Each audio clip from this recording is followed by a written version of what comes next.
Bir zavodni ishga tushirish uchun millionlab dollar kerak. Bo'lismi, keling men sizga kichik bitta zavodda qanaqa ishlashini ko'rsatib beraman.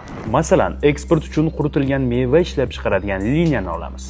Birinchi bosqichda ushbu uskuna orqali olmaning o'rtasi va po'sti olib tashlanadi va parrak qilib kesiladi. Keyingi bosqichda esa quritish uskunasi.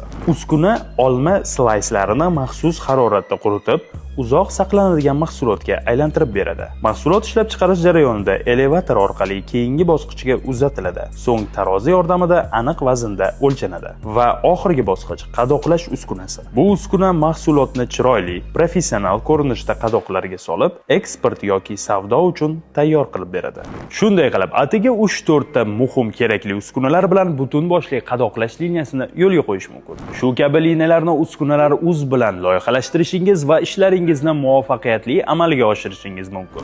Agarda siz ham o'z ishlab chiqarishingizni to'liq avtomatlashtirmoqchi bo'lsangiz, uskunalar uz bilan bog'laning.